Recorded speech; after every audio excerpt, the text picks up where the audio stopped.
So class 6, what's up there? I hope you all are doing fine. Now let's get into the chapter.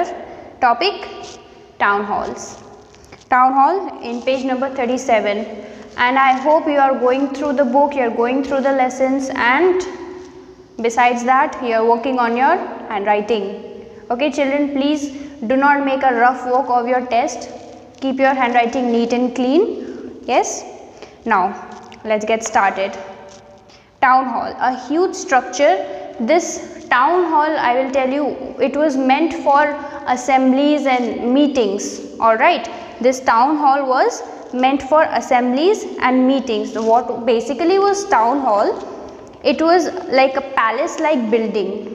I will show you some pictures in the group. I will give you some illustrations in the group related to the Harappan artifacts, be it Harappan artifacts and this thing, town halls and the sites, the excavated sites. I will give you examples of that also. So the town hall was a palace like building that looked like an assembly hall for the city government or people to meet. So the government officials or the people of the city could meet there for meetings. When official meetings were held, they met in the town hall. Just the way we do meeting in conference hall. Yes, the conference halls are meant for what? Those are meant for meetings. No. Similarly, this town hall back then was meant for meeting. The architects were so intelligent. This really fascinates all the archaeologists, and this civilization is really popular for this. And the lower town, yes, the lower town, this was the residential place where the common people lived, and the citadel was the higher town.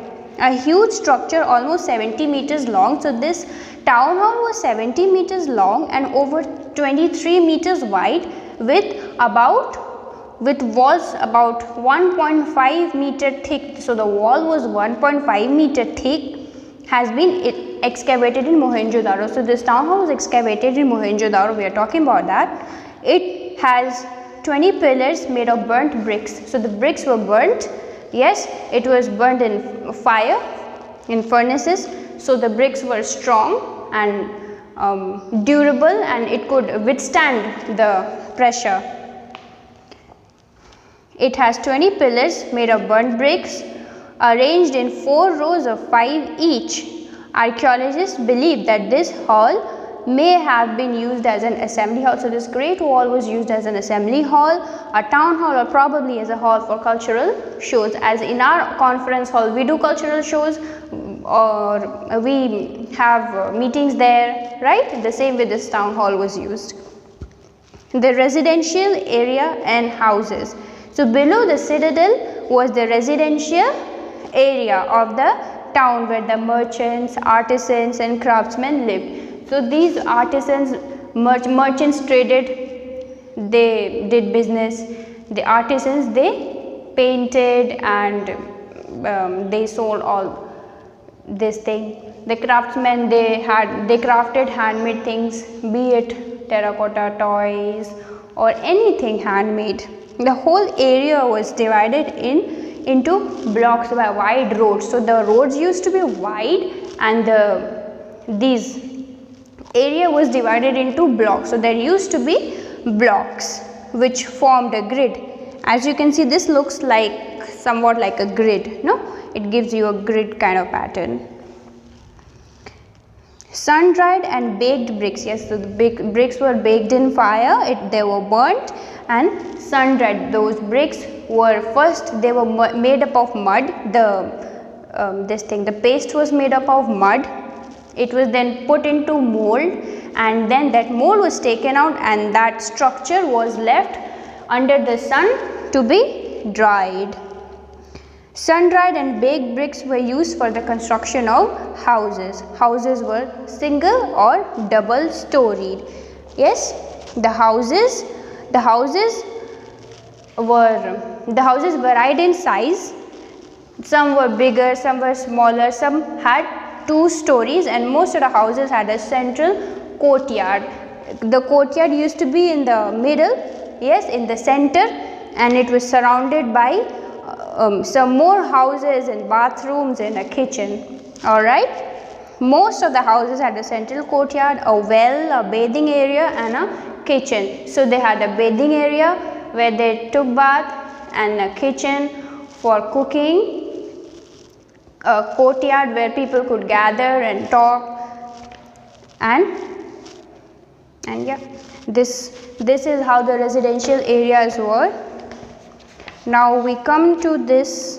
Yes, all houses had a courtyard, as I told you just now. All the houses had a courtyard around which there were rooms, along with a hearth for cooking. Hearth is this thing,